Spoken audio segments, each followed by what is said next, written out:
Anything less than 10. All right, so I've started recording, and I see some more people have joined, so that's awesome. Welcome everyone. Oh, my headphones died. Hang on.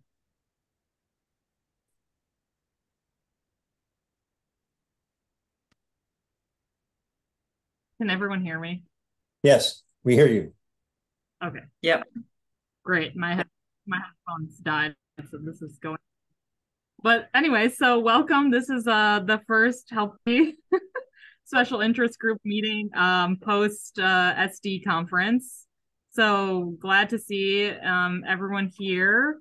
We had a really nice in-person meeting at the conference where we had a nice little get to know you session with everyone.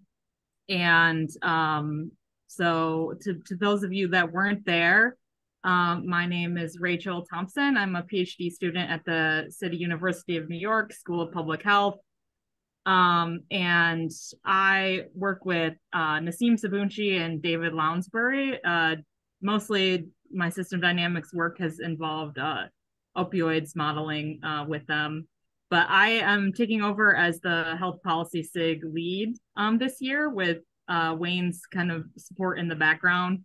So you'll be seeing more of my face and hopefully just as much as of Wayne's face. But we're like going through this transition. So just to introduce myself for those of you who I haven't met. But what we're going to do today is have a presentation from Claire, and I'm going to have Claire introduce herself so I don't butcher your pronunciation of your last name, Claire. So if you could introduce yourself and just give, intro to your talk, that would be great. Sure. Okay, I'll do that. So I'm Claire Brereton.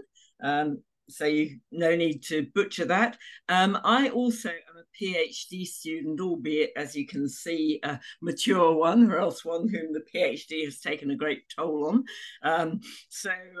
I guess my message is I didn't start modelling to my 60s, so there's kind of hope for everybody around here. My talk's called A Systems Approach to Children's Health in Least Developed Countries, and I might just share my screen now so that we can see that. So if anyone hasn't got that, then shout out. Yep, that looks all right.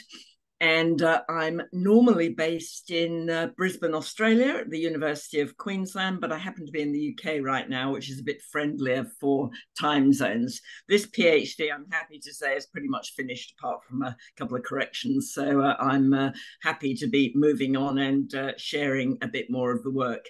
Right, so modelling to support policy decisions in least developed countries.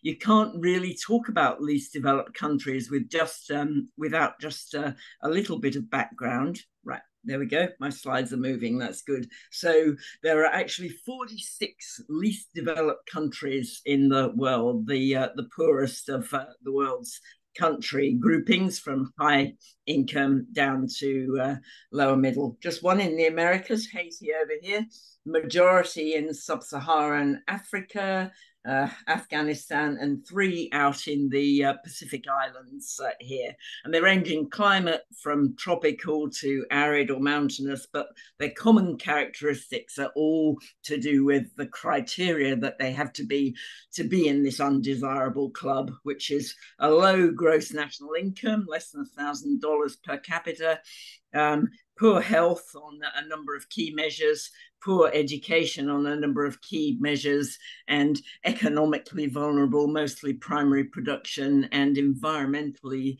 vulnerable. 3/4 of them are in high disaster risk criteria. So least developed countries are a difficult place to live and exist. Few pictures. So there are 1.15 billion people out of a world population of 8 billion. So that's gone up since I first done this slide by 100,000. The growth rate is 45% of our global population growth. And people in these countries live on an average income of less than a cup of coffee in Brisbane for sure.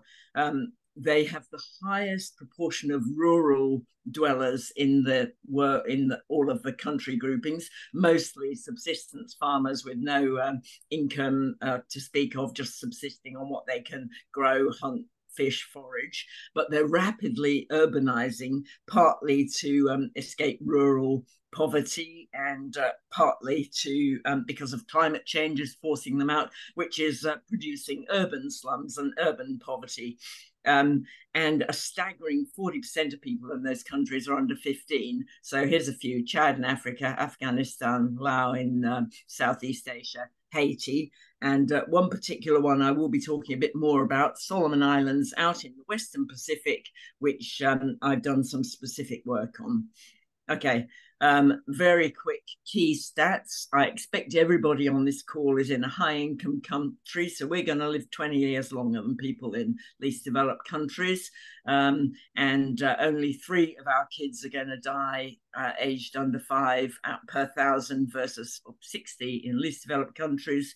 If you're a woman, bad luck in a least developed country, you've got a 1 in 25% chance of dying in childbirth, and that's for every birth. So that's pretty staggering. And you'll see the relevance of the birth rates as we go on, almost 4 per woman. What do kids die of in least developed countries? They die in the first 28 days of life through a number of causes, neonatal sepsis and so on, through poor maternal health, which doesn't give them a good start, lack of medical care, hygiene. They die of diarrhea, of enteric infections and dehydration, mainly, in fact, almost exclusively caused by contaminated water and lack of sanitation. Respiratory disease, malaria, parasites, intestinal parasites, all the long list of neglected tropical diseases, and also infectious diseases, things as simple as measles, which people, occasionally there's a headline when somebody dies of measles in the USA or Australia or somewhere, but those things will knock over kids in least developed countries because of their lack of general health and also lack of health services. I'm to my actual project, which was called Systems Approach, as you saw. Method, you will see here, is a pretty standard system dynamic one, going through problem structuring, causal loop modeling, dynamic quantitative modeling, validation, checking that rather large uncertainty and sensitivity, through to scenario simulation and findings. If you're interested, and if we have time, I'm happy to talk about this little comparator I did here, a Bayesian network, to see whether I could validate or challenge the system dynamic model. So that was something extra I put into the normal steps. And one reason I put it in is that data availability was a real challenge for me in this project. And half of what I was trying to do was to see how far I could push a modeling approach, a quantitative modeling approach, when I didn't really have that data. So if I look here, we've got the objectives, mapping interactions, figuring out the most significant data gaps for a particular country, and essentially working out the most effective children's health policies or interventions for least developed countries as a whole, seeing what I could extrapolate from what I'd found from one country. So, of course, started with a CLD. We all know and love CLDs. I found many, many reinforcing patterns, all linking poverty around through malnutrition, child morbidity, which led to adult morbidity and premature mortality, which actually reinforced the poverty cycle because adults were unable to contribute economically at a much younger age than in more developed countries. Poverty then influenced ability to get clean water, which affected diarrhea or disease. It affected access to soap. Poor people prioritized food over soap. which affected the ability to do basic hand hygiene, which also combines with clean water supply, sanitation. I'm sure people know the story there. Without sanitation, then what's charmingly called open defecation, which means just going in a field, the beach, the bush, a river, whatever happens to be available, also leads to diarrhea or disease, or comes around in these big loops. You can keep adding to this. We have mosquito breeding sites caused by that open defecation, leading to mosquito-borne disease, which also contributes to morbidity and mortality. And also in here, I've just got a little education loop, because malnutrition impairs children cognitively. So they learn less, they then become less educated adults who have less priority or tools or ability to help their children's educational attainment. And so we go round and round in this reinforcing loop.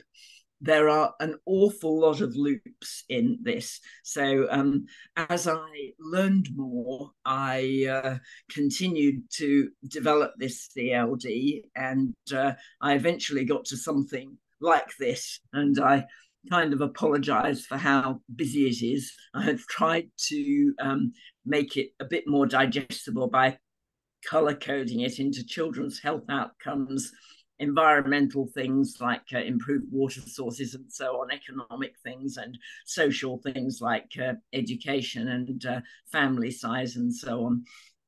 You can see on here, I hope that's big enough, the various children's health outcomes: malnutrition and stunting, and water and sanitation related disease, neonatal disease, and so on.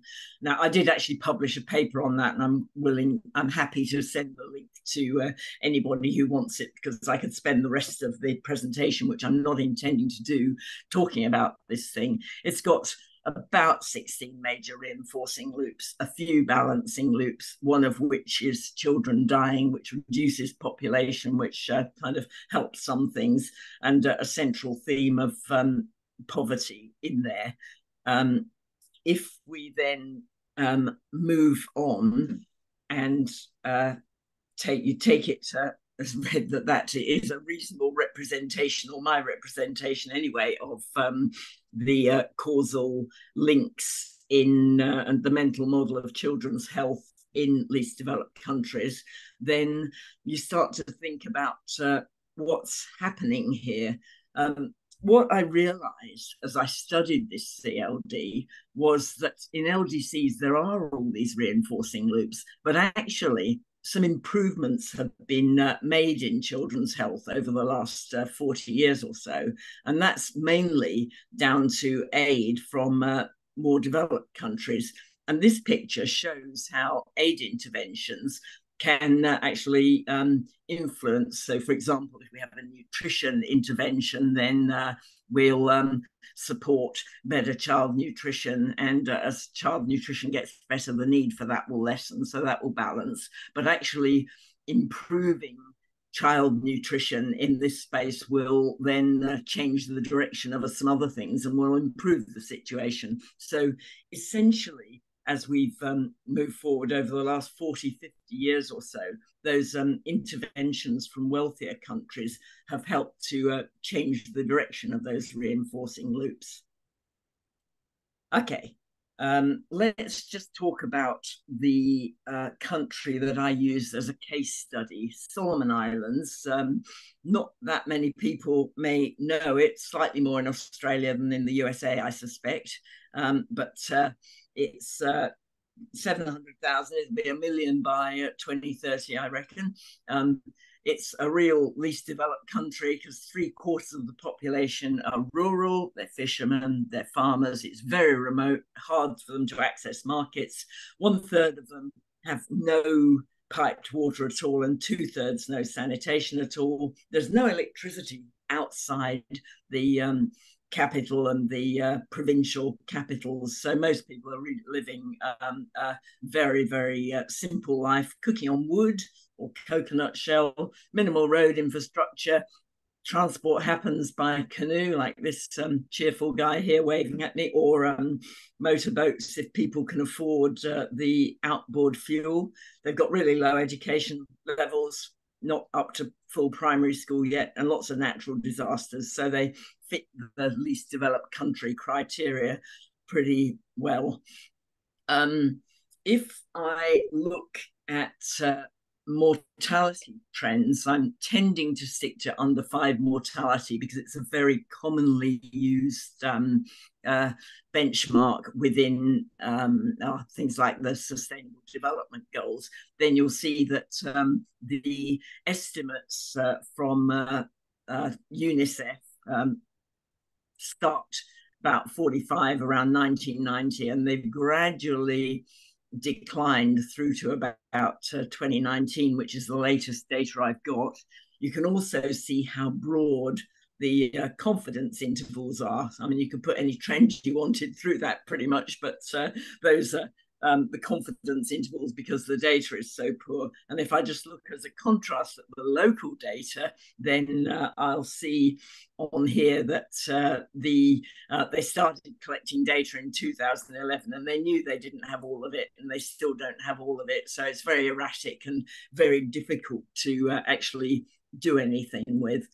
But the main thing to note from these trends is that really the rate of improvement has slowed down pretty dramatically, and they're struggling to make under 5 mortality any better in Solomon Islands and indeed in most at least developed countries.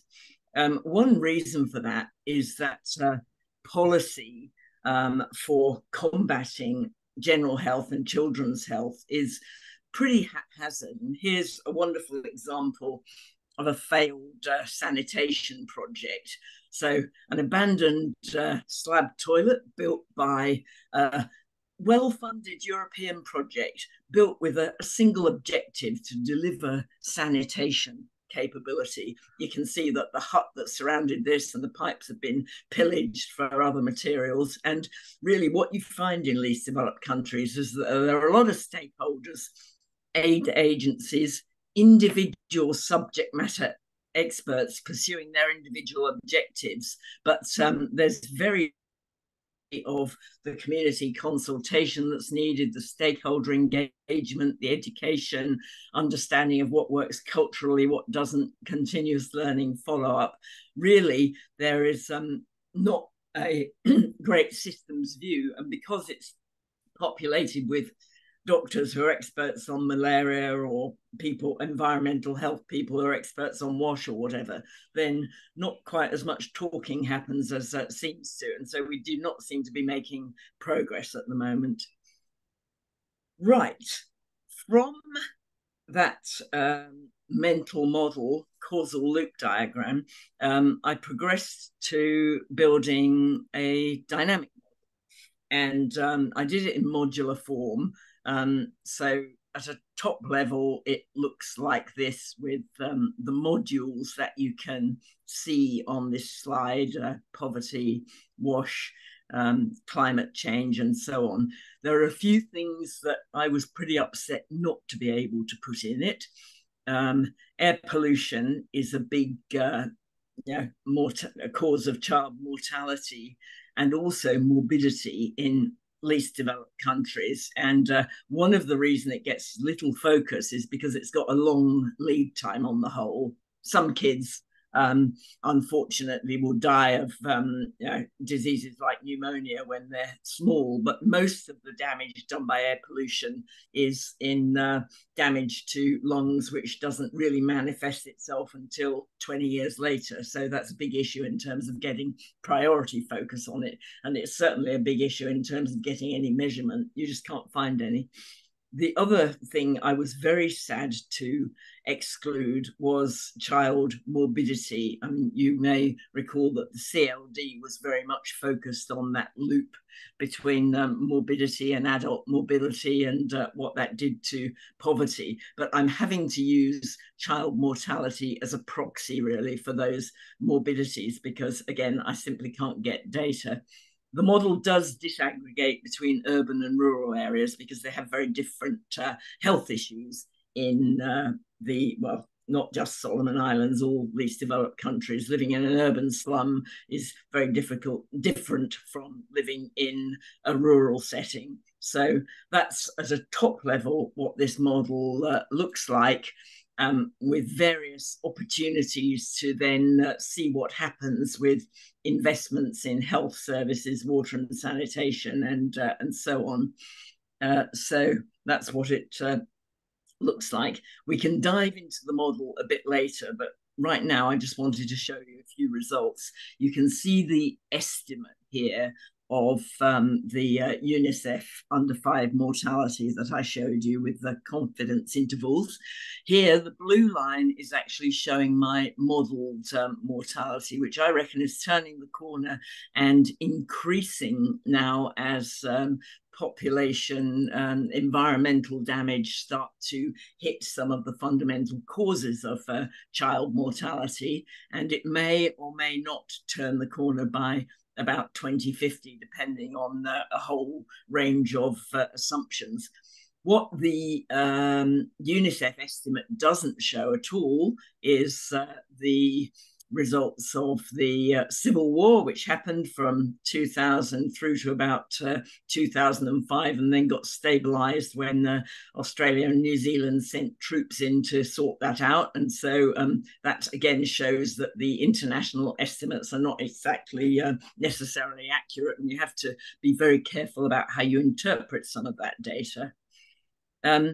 Rather than go to the show you charts, I'm actually going to show you now the interface that I built to enable policy makers to experiment with results. So this is the Stellar Architect interface. Now, I always struggle. I need to, try and get out of my arrow options so that I can, there we go. I'm just trying to get into this interface, and I may need to do it another way because I have it here. Yeah, that's all right. So I'm hoping you can see that on this screen. A second. Yeah, there we go. Right. So can somebody nod to tell me you've got a picture of yeah, you have. Great. Okay, so what we have is an interface, and within the Stellar interface function, then you can set up lots of things. I won't bother with the background because I've talked about some of that, but what I do have in here is dashboards and a few individual insights and some sensitivity stuff. So we'll whiz through, yeah, dashboard and base case and how to use the dashboard and get to an actual dashboard. So I've got 2 dashboards here. This one is based on percentage change, inflation adjusted, in investments in these countries, because the trends in this country, Solomon Islands, because the trend is, for example, that health expenditure has gone up by 2.3% over the last 20 years. So that would be the assumption. I also have another dashboard which is in dollars, so you can compare actual dollar amounts. You'll see that in that dashboard, I've got different sorts of mortality. We can look at age groups. And I also have a number of tabs here where I can look at different aspects, different variables. So maybe if I start by just investing in general health expenditure, that'll do. And we'll go health 4, 3 or something, and confirm that. Sorry, I'm struggling here. Why is it nothing works when you want it to?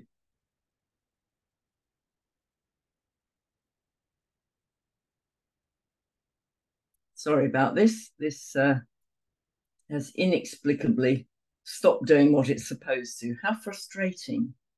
Oh no. So what I normally do is this. and this, and I get a new run on here. And for whatever reason, that stopped. So I'm afraid I'm going to have to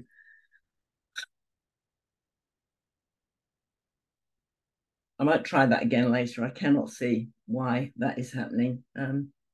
We've all been there, Claire. I know, but it's going to be fine. It's mortifying. Okay, let me try one more thing. No, so I might have to try and start it again. Actually, let's try. What I need to do is try to get out of that. Yep, I'm going to end the slideshow for a minute. I'm going to start it again. And I'm going to go to here and start it up. Yep. We know it's taking longer than expected. That's all right. And we're going to go straight to a dashboard, and we're going to do that. Oops, big health investment. Yep, okay. Now I have no idea why that didn't work, but anyway, we've got out of it. So just recovering here. I've done a run in here, and I'll clear it out. Yeah, Claire, back to I don't think we can see your screen. Oh, I'm so sorry. Right. Yeah, right. reshare. Yeah, I will need to reshare, won't I? Okay, thank you. Right, so all that. Right, hopefully now you can see a screen there, and you can, yeah, okay, see a full screen. Right, so what we have is this dashboard, and if, for example, you kind of saw what I was going for, we put a big additional chunk into health, I'll just call it HLT, then there we go. We've got a significant drop in child mortality. I'll just reset that back to there, and we'll invest in some water expenditure, and we'll do some, we'll concentrate on rural, and we'll go like this, and yeah, we'll change that, and we'll do that as well. And we can see, similarly, I've got something there. If I now look at the water screen, I can see that proportion of the rural population who have water going up, and I can similarly see sanitation going up. Let me just move from here onto this other dashboard, because people may not want percentages. They may want to see actual money. And I have a look at family planning. Now, there's a gap in Solomon Islands, especially in rural areas, between availability of modern family planning and the demand for it, even though there are cultural things which still want people to have big families. So if I do a family planning run, then similarly, we can see that that has taken a small amount off the child mortality. And if I look here, you can see this family planning hitting urban 100% around 2030 and taking a bit longer for the rural population. And so on. The reason I wanted to show you that is that the scale of the investment range for that is rather smaller than some of these big figures which you have on education and health and so on. So we can also have a look at some assumptions. I've got a medium climate change assumption in here. If I up the climate change values and just run that, then we'll see that you've got climate change has pushed up child mortality considerably. I think that given time, I'll just pop out of that now. Just showing you here, though, that in terms of the population aspect, if you could magically freeze the population of the Solomon Islands, then after the initial spike, because you're dividing by number of births, which is, say, halving pretty much, then you get an immediate drop because neonatal mortality causes drops off, and then you start to get very decent improvements almost immediately, just because services aren't so stretched by the growing population all the time. Okay, right, let me see whether I can get out of this one. I'll just stop sharing for a minute. Get rid of this. There we go. And get rid of that and go back to, I think you should be on screen too still. Yeah. Okay, right, done. Now, so having played with that for a lot, then and figured out how all these things interact, then I'll just come to some key findings. So for this little remote least developed country, what I found was something which none of the health professionals in the space really talk about, even though it's probably fairly obvious and you don't need a PhD to figure this out. Population growth from a systems point of view affects everything: educational progress, health access, services. And there is a family planning demand gap, which actually fixing that provides the best value, the best bang for the buck of all of the investments that you could make. In the Solomon Islands, water and sanitation is key. And in fact, the rollout is slower than the population growth. So they're going backwards on that. Food supplies, I'm very worried about there. I've said potential food supply insecurity because I don't have good enough data, but without fish stocks, that country would suffer from malnutrition very quickly, and we don't know how capable they are of adapting when they're on a subsistence lifestyle. And sustainable development is critical. There's unsustainable logging goes on in this country. You can see runoff here, which destroys water quality upstream, and onshore reefs and fishing grounds downstream, and destroys natural resources and land habitat. The other thing I thought when I looked at the quantitative estimates we had for climate change mortality was they're probably underestimated. And if you look at how that is extrapolated to all least developed countries, then this is true. Population growth is true for all least developed countries. They all have that issue. All least developed countries have a family planning demand gap, particularly in rural areas. We all know about the food supply new appeals which come up regularly for many of those African countries. So food supplies are different, but they still have the same kind of profile of food supply insecurity, and sustainable development and climate change apply to all least developed countries. So you can actually make some reasonable conclusions for all least developed countries just by looking at one. So this research, of course, I'm going to say that system dynamics enables those big picture links to be made. I'm also acknowledging that it's absolutely not a perfect model, but I do think in this area where nobody has really tried to do this sort of work, an incomplete system view has got to be much better than no system view at all. And having some ability to predict has got to be helpful for policymakers. Model can be recalibrated for any least developed country, and we might go on to the Bayesian network if you want to go there. Limitations, I think we kind of know about. There's a lack of data availability limits the precision. I got some key data gaps, and I'm not sure whether I mentioned I did get to visit Solomon Islands in February, March 2020, but I was kicked out when COVID lockdowns started, and so I couldn't run all of the workshops that I was planning to get some more specific local insights. So that's a bit of a limitation. Right, that's a bit of a whistle-stop tour through what I wanted to tell you. We've got various places that we can go, but maybe if I stop at this point, take a breath and see what questions or comments come up, then we can take it from there.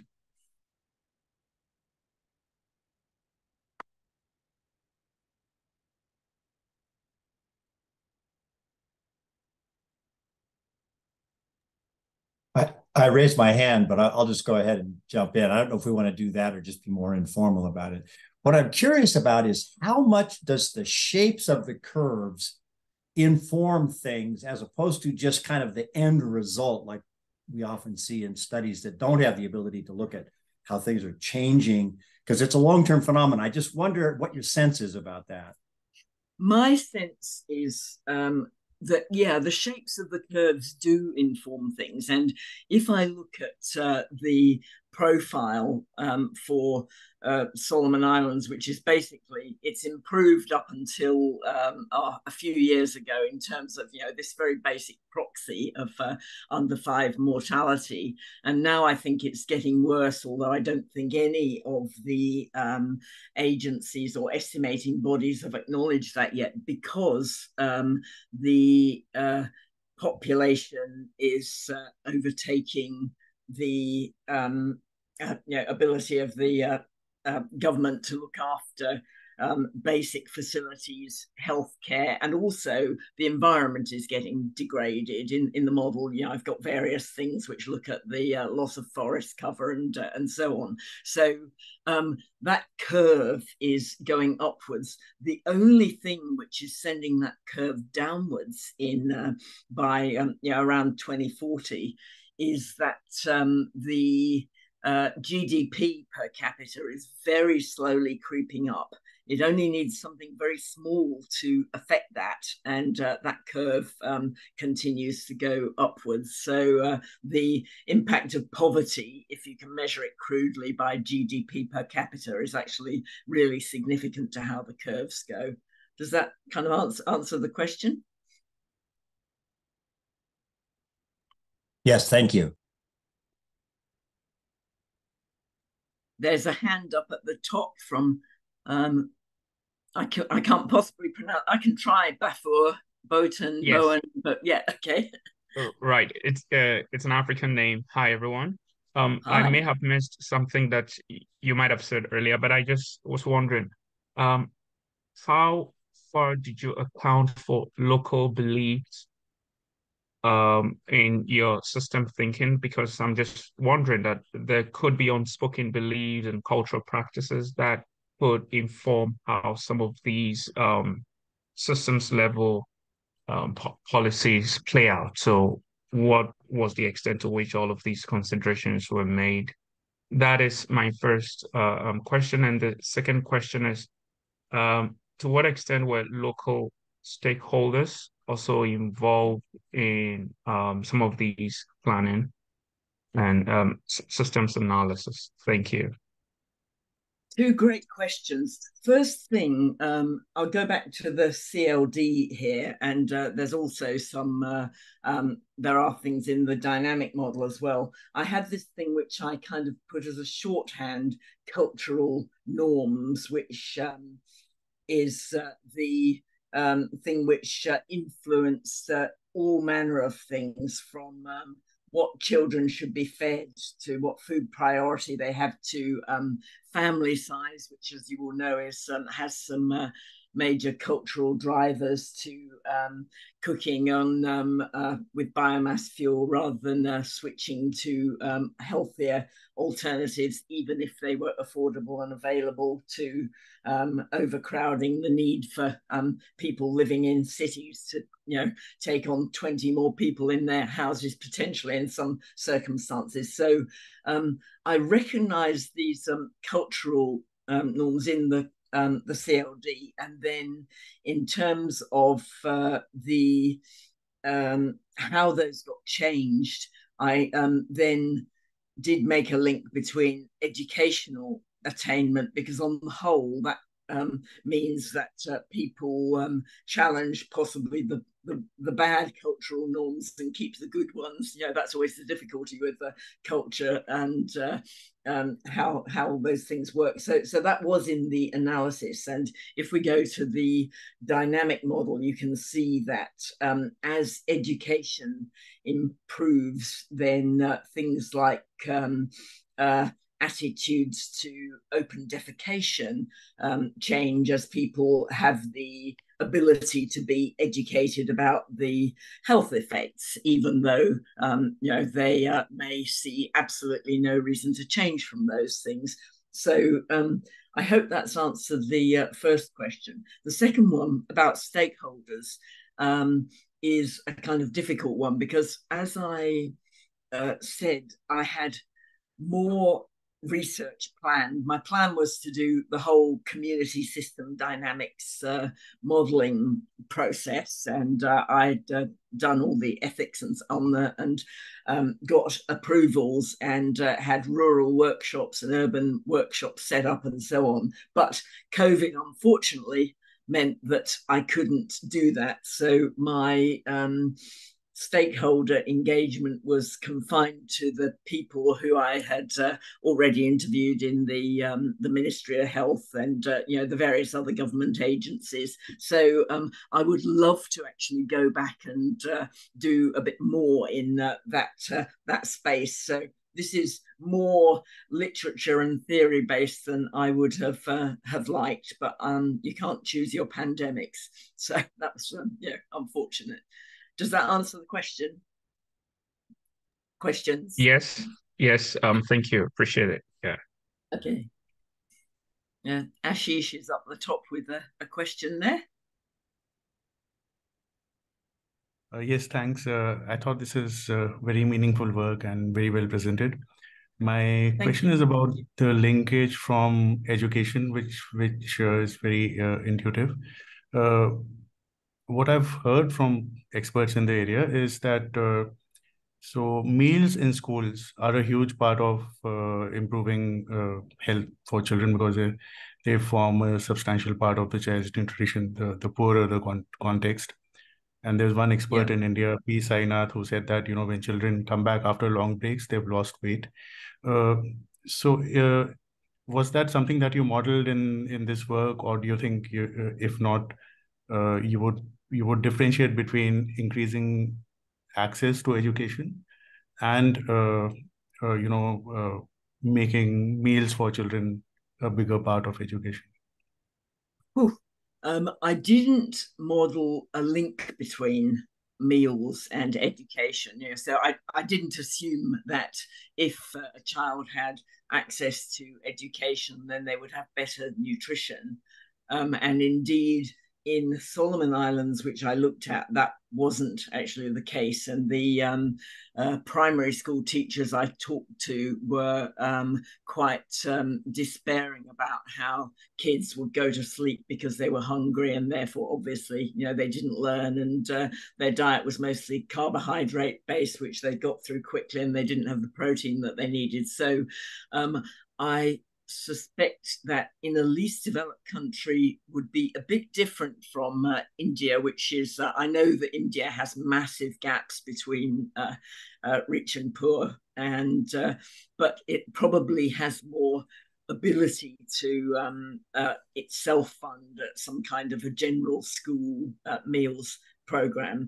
Least developed countries, I don't think, have those resources, or if they do, then that's actually something that you could do. I should mention that I didn't actually model, so let's just go through. Here we go. I didn't actually model a nutrition intervention because I had no data for Solomon Islands, and that's something I would like to do in a country where I've got some results and some data, because I think that it's probably one of the most important things that you could do, and it'd be quite easy to put into the model a linkage between education and enrollment and so on, because you find when you go into this education module here, then you'll see that there are dropout rates which are associated with poverty, which of course may change if parents think that their children are at least getting the benefit of a meal. If they, that becomes an incentive to keep them in school rather than send them to work or to mind younger children, or all the other things that children in least developed countries do. So yeah, it's a great question, and I hope it's working in the Indian context where that is being done. I believe it's made a big difference in India and in Vietnam. And yeah, one hope yeah, I can understand that, because you find in Solomon Islands the food priority culturally is not on child nutrition. It's still on adult males, based on long-held cultural traditions of needing strong adult men to man the war canoe. So it's not really something I should be laughing about, because it's absolutely dead serious and it's part of the culture. But because of that, then pregnant women and children don't necessarily get food priority if food is scarce, and particularly if protein is scarce, which is an essential component for children. Well, for all of us, but particularly for growing children. Thank you, Claire. Yeah, thank you. Did I see a hand? I saw a hand somewhere. Hi, Claire. This is Jack. Lovely presentation. Thanks very much. This is really important work.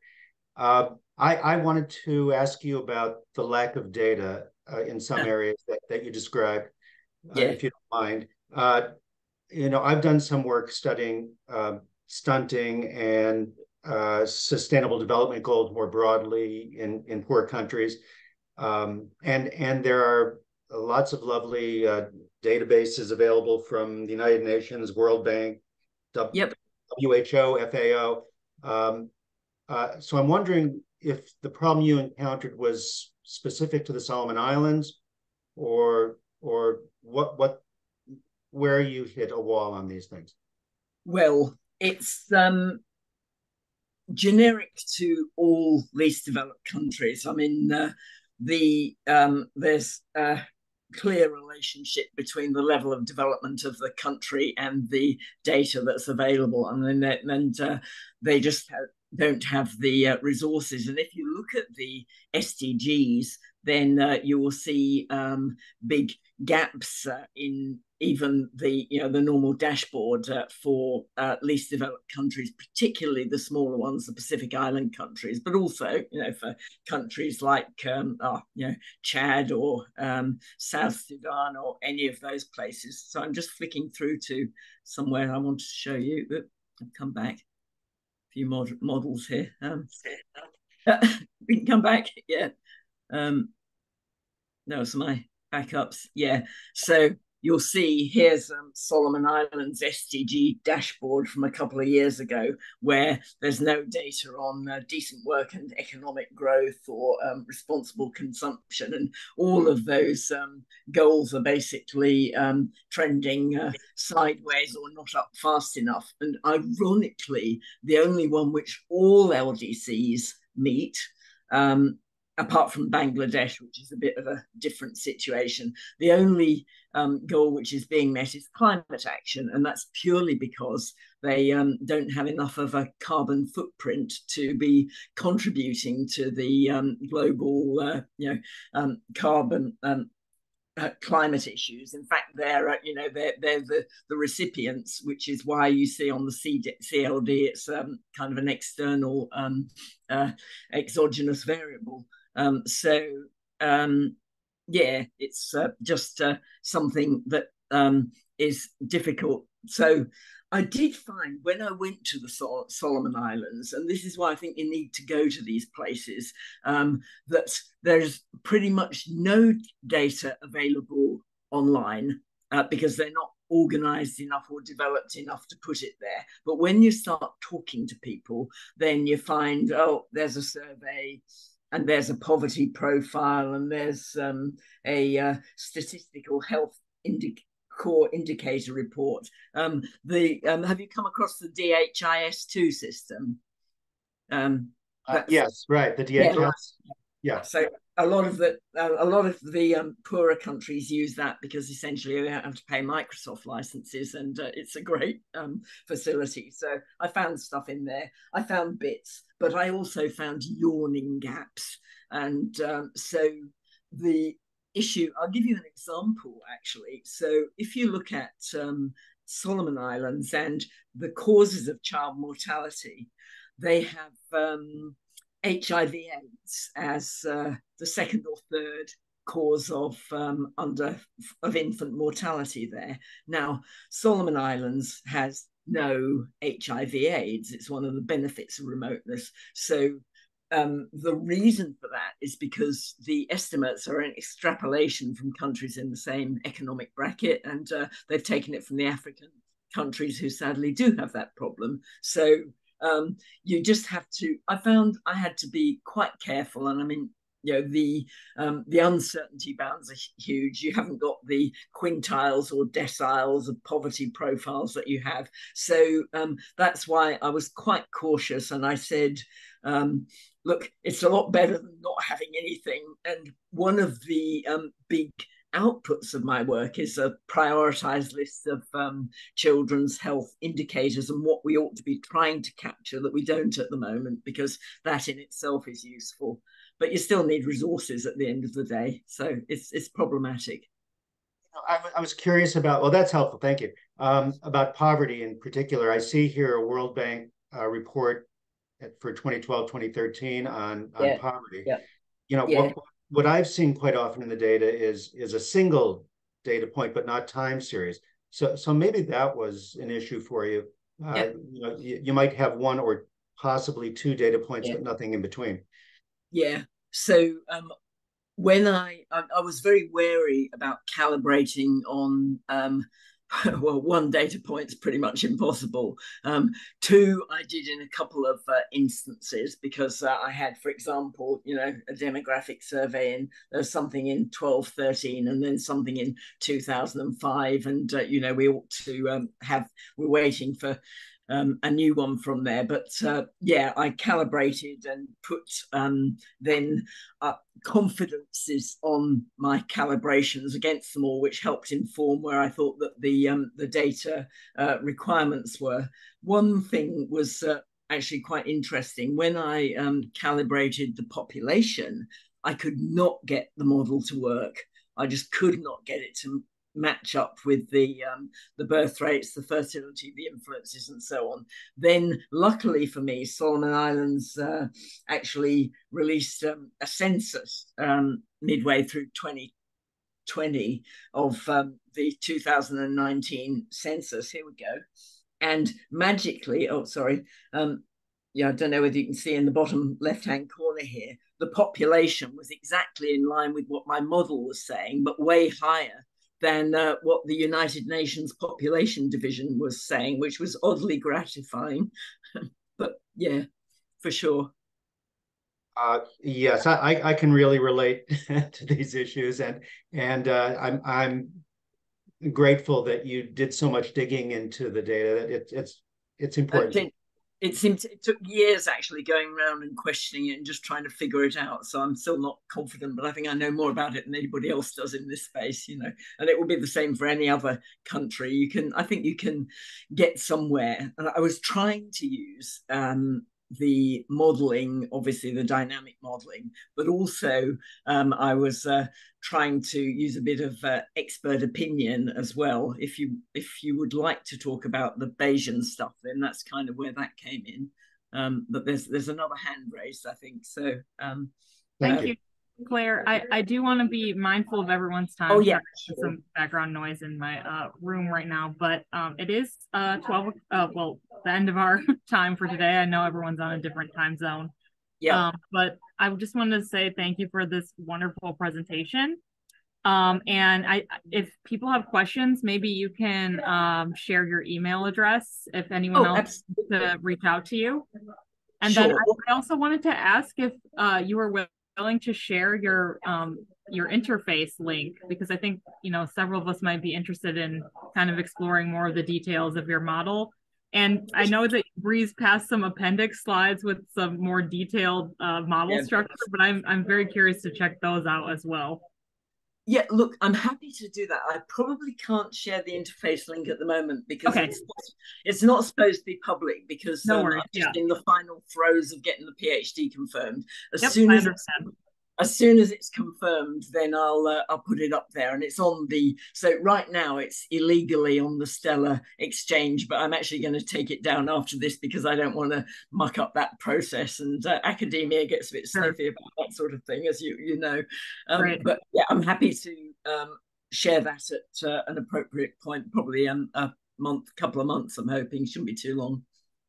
But I'm happy to share slides in the meantime. Absolutely. Yeah. Sounds great. And I guess if you can share with me, well, I have your email address. Okay, I can share it with the SIG members if anyone wants to reach out to you with more questions. For sure. I mean, it was, I think it's probably on the first slide of my, wasn't it? If I just go up to, no, it's actually not. No, it was on the first slide of the interface. But anyway, it's Claire.Brereton, as you can see there. Oh, sorry, you can't because I'm not. There we go. I'll type in here probably. There we go. Nothing like doing this on the fly. There we go. Claire.Brereton@uq.edu.au. Perfect. If you can see that. Yep. And I would love to take questions, because as you probably guessed, I'm quite passionate about this stuff. And I mean, I was I'm clearly not doing a PhD for any career progression type reasons. So I wanted to try and do something which I felt would be a model that mattered and something that could make a difference. And I bought myself quite a bit of academic grief by doing it, because in academia, as you know, everybody kind of wants you to analyze a very small thing to a great depth. And I kept saying, no, I'm not going to reduce the scope, because if I just do, water and sanitation or something, it misses the point of the systems view and the interaction, and the fact that you cannot, for example, make any sort of progress on open defecation until poverty starts to reduce a certain amount, because people haven't got the time, the motivation, the education, the understanding to be able to maintain those things. So all of those things get lost if you narrow the focus too much. So I gave my examiners a bit of a nightmare, I think, but they'll survive. Great. Well, congratulations on wrapping up your PhD, and thanks again for this great presentation. And we will have another SIG meeting next month, so I hope to see most of you there. All right. See you all. Thank you very much. Thanks for listening, everybody. Bye. Bye.